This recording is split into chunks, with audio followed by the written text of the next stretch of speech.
रूस से तेल की खरीदारी पर 24 घंटे में भारत पर मजीद टैरिफ आयद करने की धमकी के बाद 24 घंटे के अंदर अंदर ही सदर ट्रंप ने भारत पर टैरिफ्स को 25% से दुगना करके 50% कर दिया है और इसका एग्जीक्यूटिव ऑर्डर भी जारी कर दिया है। यानी अब सदर ट्रंप के दोस्त नरेंद्र मोदी के भारत पर सदर ट्रंप ने ही सबसे ज्यादा यानी ब्राजील के बराबर 50% टैरिफ आयद कर दिया है, जिसके बाद भारत में हंगामा खड़ा हो गया है। क्योंकि इसका मतलब है कि अब जो भी भारतीय अशिया अमेरिका जाएंगी उन पर 50% ड्यूटी लगेगी। ट्रंप के इस फैसले पर भारतीय दफ्तर खारजा का रद्द-ए-अमल भी सामने आ गया है, जिसमें अमेरिकी सदर के इकदाम को इंतहाई अफसोसनाक करार दिया गया है। सदर ट्रंप ने भारत पर इजाफी 25% टैरिफ आयद करने के एग्जीक्यूटिव ऑर्डर पर दस्तखत कर दिए हैं और ये टैरिफ्स भारत की तरफ से मुसलसल रूसी तेल की खरीदारी के जवाब में लगाए गए हैं। यानी एक तरफ सदर ट्रंप रूसी तेल की खरीदारी को बुनियाद बनाकर भारत से ट्रेड डील पर बार्गेनिंग कर रहे हैं, तो दूसरी तरफ रूस पर भी यूक्रेन जंग रोकने के लिए दबाव डाल रहे हैं। ट्रंप के एग्जीक्यूटिव ऑर्डर मुझे मुख्तलिफ सीनियर ऑफिसर्स की जानिब से इजाफी इंफॉर्मेशन हासिल हुई है और इन मालूमात में रूसी हुकूमत के यूक्रेन में इकदामात भी शामिल हैं।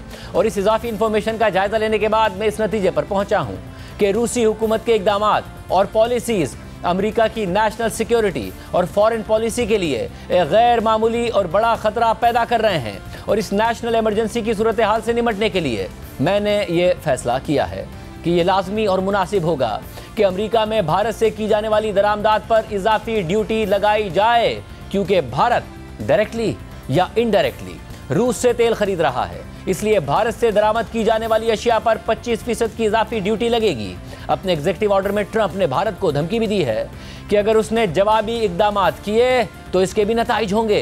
ट्रंप के एग्जीक्यूटिव ऑर्डर के मुताबिक अगर भारत ने इन टैरिफ्स के जवाब में अमेरिका के खिलाफ इकदामात किए तो मैं अमेरिका की तरफ से उठाएगा इकदामात की अफादियत को बरकरार रखने के लिए अपने इस ऑर्डर में तब्दीलियां भी कर सकता हूं। और अगर उन टैरिफ से मुतासिर होने वाली रूसी हुकूमत या कोई और मुल्क अमेरिका के नेशनल सिक्योरिटी, फॉरेन पॉलिसी और मुआशी मामलात के खदशात को दूर करने के लिए ज़रूरी और मुनासिब इकदामात करता है तो मैं अपने ऑर्डर में तब्दीली ला सकता हूं। सदर ट्रंप के भारत पर 50% टैरिफ लगाने के फैसले पर भारतीय दफ्तर खारजा का रद्द-ए-अमल सामने आया है, जिसके मुताबिक हालिया दिनों में अमेरिका ने भारत की रूस से तेल की दरामदात को निशाना बनाया है। हम इन मामलात पर पहले ही अपना मौक़िफ़ वाज़े कर चुके हैं, जिसमें यह हकीकत भी शामिल है कि हमारी दरामदात मार्केट फैक्टर्स की बुनियाद पर होती हैं और उनका मजबूई मकसद भारत के 1.4 अरब अवाम की एनर्जी सिक्योरिटी को यकीनी बनाना है। इसलिए यह इंतहाई अफसोसनाक है कि अमेरिका उन इक़दामात पर भारत पर इजाफी टैरिफ्स लगाए जो कई दीगर ममालिक भी अपने कौमी मफाद में कर रहे हैं। भारतीय दफ्तर खारजा के बयान के मुताबिक हम एक बार फिर दोहराते हैं कि ये इक़दामात गैर मुनसिफाना, बिलाजवाज़ और गैर माकूल है। भारत अपने कौमी मफादात के तहफ़्फ़ुज़ के लिए हर ज़रूरी कदम उठाएगा। इसके अलावा इस पेशरफ्त पर कांग्रेस रहनुमा और अपोजिशन लीडर राहुल गांधी ने रद्द-ए-अमल देते हुए एक्स पर लिखा है, ट्रंप के 50% टैरिफ्स इकोनॉमिक ब्लैकमेल और भारत को एक गैर मुनसिफाना तिजारती मुआहदे के लिए बुली करने की कोशिश है। वज़ीर आज़म मोदी को चाहिए कि वो अपनी कमज़ोरी को भारतीय अवाम के मफादात पर गालिब ना आने दें। जबकि कांग्रेस ने पोस्ट करते हुए लिखा है कि नरेंद्र मोदी के दोस्त ट्रंप ने भारत पर 50% टैरिफ आयद कर दिया है। ट्रंप भारत के खिलाफ मुसलसल इक़दामात उठा रहे हैं, मगर नरेंद्र मोदी उनका नाम तक नहीं ले रहे हैं। नरेंद्र मोदी कुछ हिम्मत दिखाओ और ट्रंप को जवाब दो। इसी तरह कांग्रेस रहनुमा सुप्रिया श्रीनाथ ने एक्स पर पोस्ट करते हुए लिखा कि ट्रंप ने भारत पर इजाफी 25% टैरिफ लगा दिया। पहले से ऐलान करदा 25% टैरिफ के साथ अब मजमूई टैरिफ 50% हो गया। ये हमारी मईशत, बरामदात, पैदावार और मुलाजमतों के लिए तबाहकुन है। मिस्टर मोदी बोले, इस दफा आप बोल दें। इसके अलावा रॉयटर्स ने भी इस खबर को रिपोर्ट किया है और लिखा है कि इस कदम से अमेरिका और भारत के ताल्लुकात मजीद पेचीदा होने का खतरा बढ़ गया है। और ये पेशरफ्त उस वक्त हुई है कि जब भारतीय हुकूमत के ज़राए ने बताया कि इसी महीने वज़ीर आज़म मोदी शंघाई ताउन तंजीम के इजलास के लिए चीन का दौरा करेंगे और ये 7 सालों में उनका चीन का पहला दौरा होगा। अहम बात यह भी है कि आज जब अमेरिकी सदर ट्रंप ने रूसी तेल की खरीदारी की वजह से भारत पर टैरिफ 50% कर दिए, तो इस दौरान भारतीय कौमी सलामती के मुशीर अजीत दोवल रूस का दौरा कर रहे हैं। और भारतीय मीडिया के मुताबिक अजीत दोवल की रूसी सदर पुतिन से मुलाकात भी मुतवक्के है। ताहम ट्रंप के भारत से मुताल्लिक गैर मुतवक्के रवैये पर सिर्फ भारत ही नहीं बल्कि दुनिया भी हैरत का इजहार कर रही है। और भारतीय अपोजिशन ये तनकीद कर रही है कि ट्रंप को बराह रास्त नाम लेकर आला सतह पर जवाब दिया जाए और ये जवाब खुद वजीर आजम मोदी की तरफ से दिया जाए। आज भी वजीर आजम मोदी ने आवाम से खिताब किया, लेकिन उन्होंने फिर ट्रंप का नाम नहीं लिया, मगर यह बात दोहराई कि भारत को अपने पैरों पर खड़ा होना है। हमें मिलकर भारत को दुनिया की तीसरी सबसे बड़ी इकोनॉमी बनाना है। हमें मिलकर मेक इन इंडिया और आत्मनिर्भर भारत की सक्सेस स्टोरी लिखनी है। आज भारत पर टैरिफ बढ़ाकर 50% करने से पहले ट्रंप की धमकियों पर परसों रात को भारतीय दफ्तर खारजा का बाज़ाब्ता रद्द-ए-अमल सामने आया था, जिसमें खुद अमेरिका और यूरोपीय यूनियन की रूस से तिजारत पर सवाल उठाए गए थे। और फिर कल भारतीय वजीर खारजा जयशंकर ने नाम लिए बगैर कहा कि मौजूदा गैर यकीनी हालात में हमारी इज्तिमाई ख्वाहिश है कि चंद एक के गलबे के बजाय एक मुनसिफाना और सबकी नुमाइंदगी करने वाला ग्लोबल ऑर्डर हो। We live in complicated and uncertain times. Our collective desire is to see a fair and representative global order, not one dominated by a few. That quest is often articulated as political or economic rebalance. इससे पहले कल भारतीय दफ्तर खारजा ने अपने बयान में America और यूरोपीय यूनियन की रूस से दरामदात के आदाद-ओ-शुमार शेयर करते हुए मौक़िफ़ इख्तियार किया था कि यह बात चौंका देने वाली है कि वो ममालिक जो भारत पर तनकीद कर रहे हैं वो खुद रूस के साथ तिजारत में मुलव्वस हैं और भारत के बरक्स ये तिजारत उनकी मजबूरी भी नहीं है। मगर अमेरिका भारतीय मौक़िफ़ को भी नज़रअंदाज कर रहा है। कल जब सदर ट्रंप से भारतीय दफ्तर खारजा के मौक़िफ़ के हवाले से सवाल हुआ तो उन्होंने जवाब दिया कि मैं इस हवाले से कुछ नहीं जानता, चेक करके बताऊंगा। India says that the US imports Russian uranium, chemicals, fertilizers, while criticizing their energy imports. Your response to that, sir? I don't know anything about it. I'd have to check, but we'll get back to you on that. Yeah, please. और आज Trump ने अपनी धमकी पर अमल करते हुए 24 घंटे के अंदर अंदर भारत पर 25% इजाफी टैरिफ्स लगा दिए हैं, जिसके बाद भारत पर अमेरिकी टैरिफ्स 50% हो गए हैं, जिस पर मोदी हुकूमत हैरान परेशान है। और आलमी मीडिया में भी तबसरे और रिपोर्ट शाया हो रही हैं। और इसकी अहम वजह यूक्रेन जंग खत्म करवाने के लिए ट्रंप की जानिब से रूस पर दबाव बढ़ाना करार दिया जा रहा है। पुतिन बात नहीं मार रहे हैं सदर ट्रंप की, और सदर ट्रंप फ्रस्ट्रेट हो रहे हैं क्योंकि ट्रंप अब यूक्रेन जंग खत्म करवाने में अपनी नाकामी पर बहुत ज़्यादा फ्रस्ट्रेशन का शिकार हैं, जिसकी कीमत अब अमेरिका के इत्तेहादी भारत को भी चुकाना पड़ रही है। CNN में शाया होने वाली रिपोर्ट के मुताबिक रवां साल के इब्तिदाई 6 महीने के आदाद-ओ-शुमार के मुताबिक रूसी खाम तेल भारत की मजमूई दरामदात का 36% है और यूं रूस भारत का सबसे बड़ा सप्लायर है। रिपोर्ट के मुताबिक जब रूस ने 2022 में यूक्रेन पर हमला किया तो यूरोपीय ममालिक ने बड़ी हद तक रूसी तेल खरीदना बंद कर दिया और अब रूसी तेल ज़्यादातर एशिया में फ़रोख्त होता है। चीन, भारत और तुर्की रूस के बड़े क्लाइंट्स में शामिल हैं और ये मॉस्को के लिए आमदनी का एक अहम जरिया है। जवाहरलाल नेहरू यूनिवर्सिटी के प्रोफेसर अमिताभ सिंह के मुताबिक भारत रूसी तेल भारी रियायत पर खरीद रहा है और ये रियायत रिवायती तेल और गैस के सप्लायर्स की जानिब से कभी ना दी जाती। उन्होंने मजीद कहा कि भारत की रूसी तेल की खरीदारी मुकम्मल तौर पर एक मुआशी या तिजारती फैसला है, जैसा कि भारतीय हुक्काम भी ये दलील देते आए हैं। लेकिन इस फैसले पर यूक्रेन और उसके हामियों की जानिब से तंज और गुस्से का इजहार किया जाता है। रिपोर्ट के मुताबिक अगरचे भारत ने गुज़िश्ता बरसों में अपने तेल के ज़राए को डाइवर्सिफाई किया है, लेकिन रूसी तेल की खरीदारी को मुकम्मल तौर पर ख़त्म करना एक ऐसा खला पैदा कर देगा जिसका मुतबादिल हासिल करना मुश्किल होगा।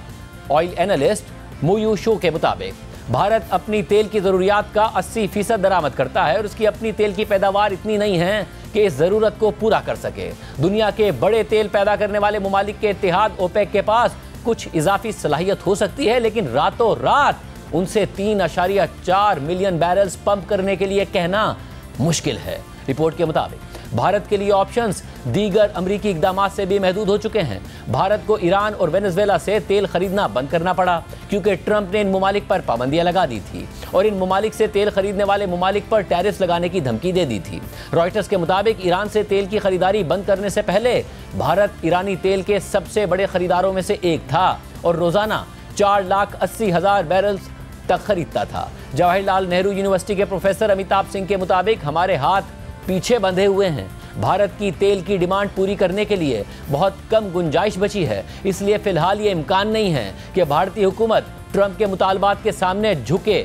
मोदी की हुकूमत अमेरिका के साथ तिजारती मुज़ाकरात जारी रखेगी और मशरिक़ वुस्ता के तेल के रिवायती रास्ते को एक्सप्लोर करेगी। साथ ही वो रूसी खाम तेल पर इन्हिसार कम करने की कोशिश भी करेगी, लेकिन ये रातों रात मुमकिन नहीं है। CNN की रिपोर्ट में मज़ीद लिखा है कि रूसी तेल भारत की मईशत को भी चलाता है, जो ग्लोबल ऑयल ट्रेड में एक अहम किरदार अदा करती है। भारत का मौक़िफ़ है कि रूस से उसकी खरीदारी ने आलमी तेल की कीमतों को कम रखा हुआ है, क्योंकि भारत मगरबी ममालिक के साथ मशरिक़ वुस्ता के तेल के लिए मुकाबला नहीं कर रहा है। प्रोफेसर अमिताभ सिंह ने मजीद कहा कि जब यूक्रेन और रूस के दरमियान बाइडेन इंतजामिया के दौरान जंग शुरू हुई तो सब जानते थे कि भारत रूस से तेल खरीद रहा है, लेकिन मगरबी ममालिक ने इसे बर्दाश्त किया, क्योंकि वो जानते थे कि अगर भारत रूस से तेल नहीं खरीदेगा तो महंगाई बढ़ जाएगी। रिपोर्ट के मुताबिक अगर भारत कहीं और से ज़्यादा महंगे दामों तेल दरामद करता है तो मुमकिन तौर पर अमरीकी सार्फिन को भी इसका असर महसूस होगा, क्योंकि बैनुल-अक़वामी मार्केट में तेल की कीमतों में इजाफा हो सकता है। रूस से भारत भेजा जाने वाला कुछ खाम तेल रिफाइन किया जाता है और फिर दीगर ममालिक को बरामद कर दिया जाता है, क्योंकि रूस पर पाबंदियाँ उन मसनूआत पर लागू नहीं होती जो रूस के बाहर रिफाइन की गई हों, और ये एक ऐसा लूप होल है जिससे भारत की मईशत और दीगर खरीदार ममालिक दोनों को फायदा हुआ है। National bureau of Asian research के मुताबिक 2023 में भारत ने 86 अरब डॉलर्स मालियत की रिफाइंड ऑयल प्रोडक्ट्स बरामद की, जिससे वो दुनिया का दूसरा बड़ा पेट्रोलियम प्रोडक्ट्स बरामद करने वाला मुल्क बन गया। Centre for research on energy and clean air के मुताबिक रूसी तेल से बनी हुई भारत की इन रिफाइंड मसनूआत के कुछ बड़े खरीदारों में यूरोप, अमेरिका और खुद बरतानिया शामिल हैं। इंडिपेंडेंट ऑर्गेनाइजेशंस ने G7 ममालिक पर जोर दिया है कि वो इस लूप होल को बंद कर दें, क्योंकि इससे भारत की रूसी तेल खरीदने की हौसला शिकनी होगी।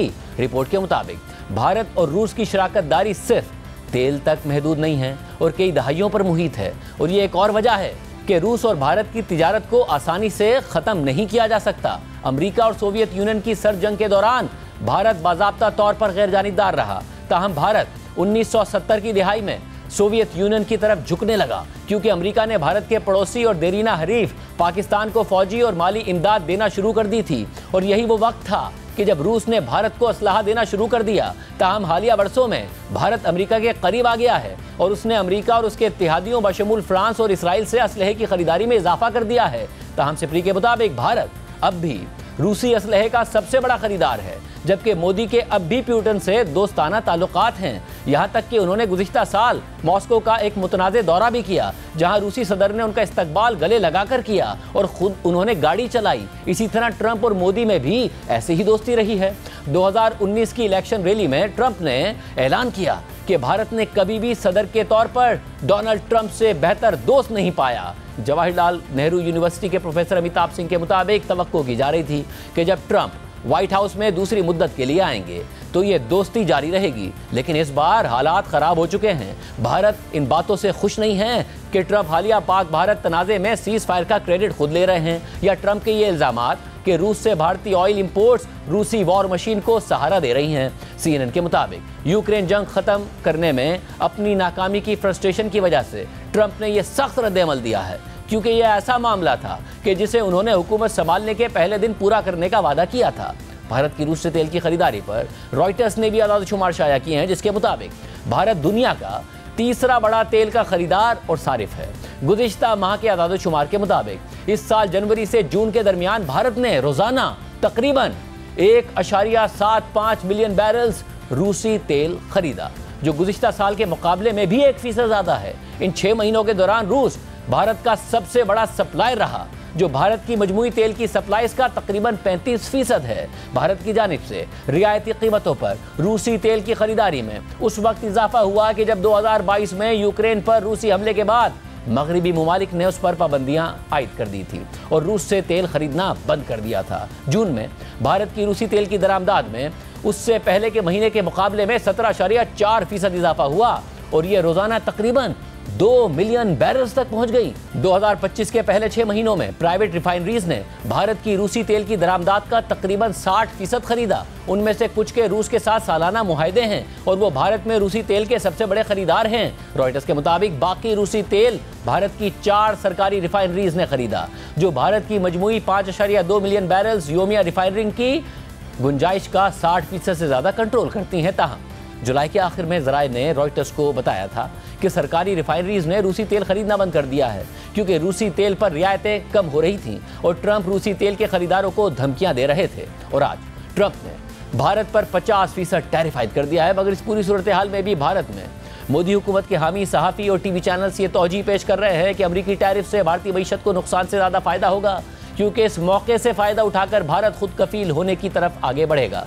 मगर भारतीय कंपनीज और तिजारती इदारे अमरीकी टैरिफ्स पर न सिर्फ परेशान हैं, बल्कि वो बड़े फैसले भी ले रहे हैं और भारत से अपना कारोबार कम टैरिफ वाले ममालिक में मुंतकिल करने के मंसूबे बना रहे हैं। और इन फैसलों के असरात भारतीय मईशत पर भी पड़ सकते हैं। रॉयटर्स के मुताबिक भारत के सबसे बड़े ज्वेलर और वॉच मेकर टाइटन के मैनेजिंग डायरेक्टर ने कहा है कि उनकी कंपनी अमरीकी मंडियों तक कम टैरिफ्स के साथ रसाई बरकरार रखने के लिए कुछ पैदावारी सलाहियत भारत से मशरिक़ वुस्ता में मुंतकिल करने पर गौर कर रही है। टाइटन, जो टाटा ग्रुप का हिस्सा है, उसने इसी महीने ऐलान किया था कि वह दुबई में कायम लग्जरी रिटेलर डमास में अक्सरियती स्टेक खरीदने का मंसूबा रखता है, जो गल्फ में 146 स्टोर चलाता है। इस मुआहदे की मालियत $283 मिलियन बताई गई है। टाइटन के मैनेजिंग डायरेक्टर ने रॉयटर्स को बताया कि इस खित्ते को अमेरिका को बरामदात के लिए मैन्युफैक्चरिंग बेस के तौर पर देखा जा रहा है। रॉयटर्स के मुताबिक टाइटन के मैनेजिंग डायरेक्टर का यह तबसरा इस बात की अक्कासी करता है कि किस तरह आलमी कंपनियां तिजारती रुकावटों से बचने के लिए नए रास्ते तलाश कर रही हैं। भारत पर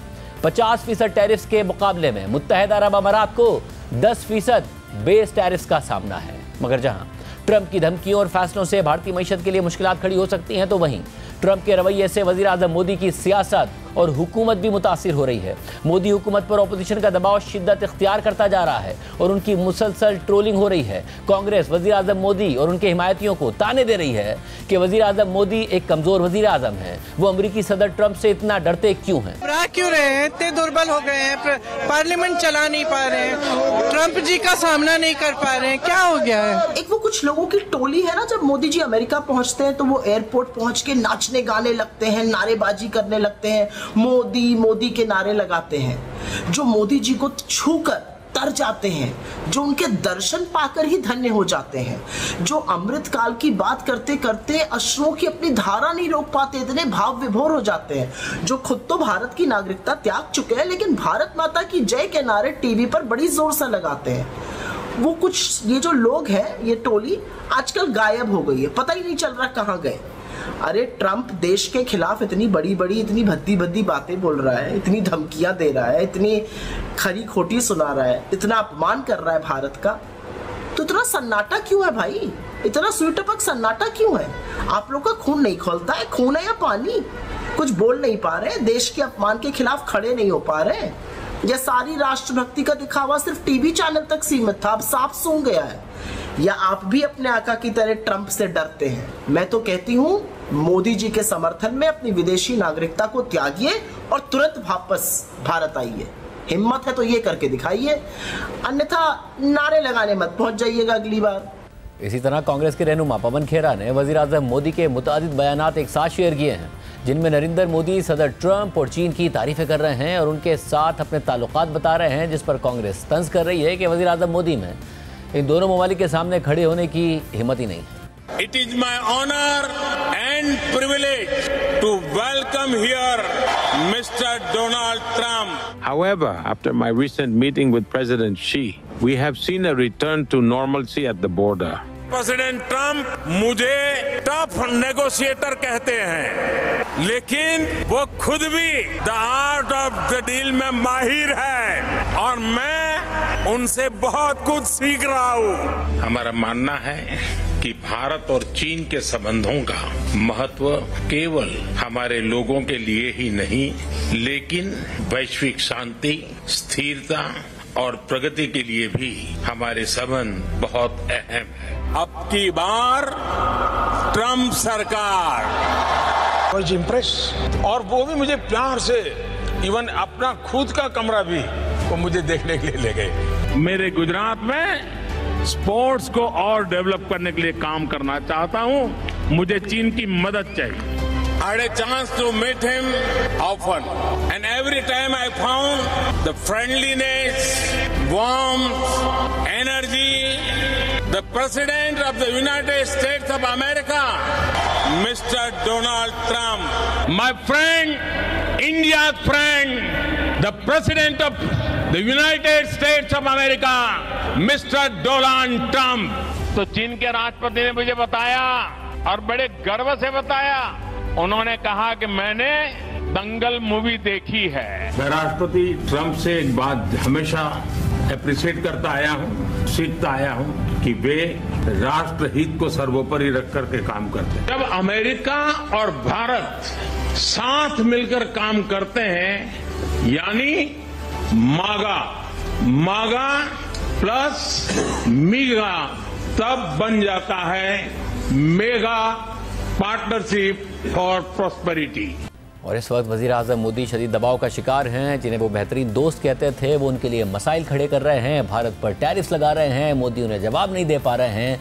कब तक ये मामला चलता है, क्योंकि मोदी के लिए मुसलसल मुश्किलात खड़ी हो रही हैं। और दूसरी तरफ पाक भारत जंग के दौरान भी भारतीय मीडिया जिस तरह की रिपोर्टिंग कर रहा था और झूठी खबरें फैला रहा था, उसके बाद दुनिया में भारत को शर्मिंदगी का सामना करना पड़ा था और पूरे भारतीय मीडिया की क्रेडिबिलिटी मजीद ख़राब हो गई थी। मगर इसके बावजूद भारतीय मीडिया फेक और गैर मुसद्दिका खबरें फैलाने से बाज नहीं आ रहा है। कल रात को भी भारतीय मीडिया ने यह खबर चलाई कि पाकिस्तान ने सीज़ फायर की खिलाफ वर्जी कर दी है और LOC पर फायरिंग की है। मगर फिर खुद भारतीय फ़ौज ने बाज़ाब्ता बयान जारी किया कि पूंछ रीजन में सीज़ फायर की खिलाफ वर्जी के हवाले से मीडिया और सोशल मीडिया पर कुछ खबरें चल रही हैं। ये वजाहत की जाती है कि लाइन ऑफ कंट्रोल पर सीज़ फायर की कोई खिलाफ वर्जी नहीं हुई। मारूफ भारतीय सहाफ़ी राजदीप सरदेसाई ने भी यह खबर अपने प्रोग्राम में ब्रेक की और सोशल मीडिया पर पोस्ट भी की थी, मगर फिर उन्होंने पोस्ट डिलीट कर दी।